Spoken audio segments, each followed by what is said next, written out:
Isang liwanag na mas maliwanag pa sa araw. Bumagsak siya sa lupa, hindi makakita ng anuman.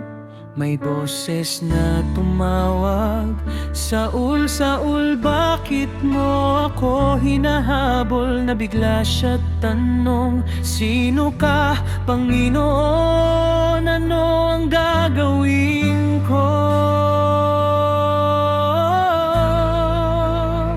Pumunta ka sa Damasco, doon mo malalaman ang lahat.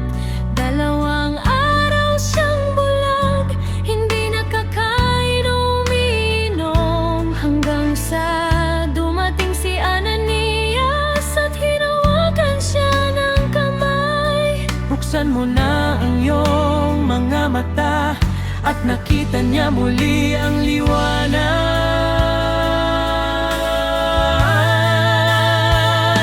Mula sa pag-uusig patungong tagapagpalipat ng katotohanan, si Saul ay naging Pablo, binago ng liwanag ng Diyos.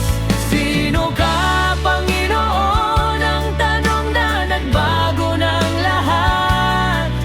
Ipinadala siya para ikalat ang balita ng pag-asa.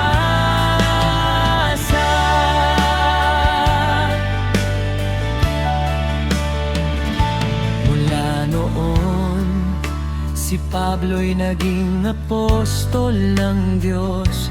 Naglakbay sa mga lupain, itinaguyod ang ebanghelyo sa Corinto, Efeso, Roma, at marami pang iba. Itinuturo niya ang pag-ibig ni Jesus kahit na maraming pagsubok. Bilangguan, pagsasaktan, paglalakbay sa dagat na mapanganib, hindi niya Pinabayaan ang kanyang tungkulin. Ang aking buhay ay alay sa Diyos, ang kanyang sabi, upang marami pang makilala siya at makatanggap ng buhay.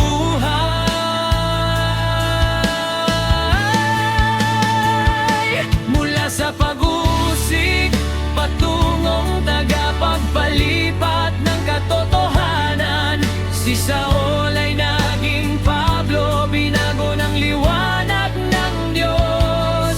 Sino ka, Panginoon? Ang tanong na nagbago ng lahat. Ipinadala siya para ikalat ang balita ng pag-asa.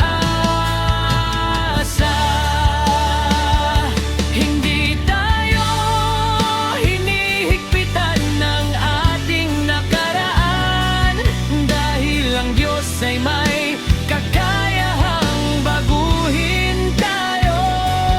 Tulad ni Pablo, maaari rin tayong maging instrumento upang iparating ang kanyang pag-ibig sa buong mundo.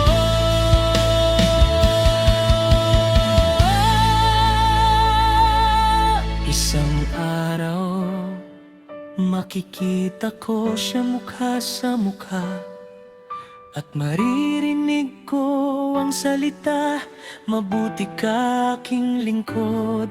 Ito ang pangarap ni Pablo na ibinahagi sa atin, isang patunay na ang biyaya ng Diyos ay walang katapusan.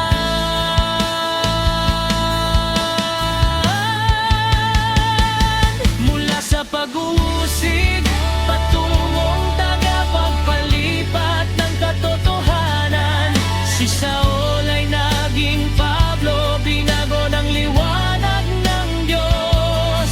Sino ka, Panginoon? Ang tanong na nagbago ng lahat. Ipinadala siya para ikalat ang balita ng pag-asa.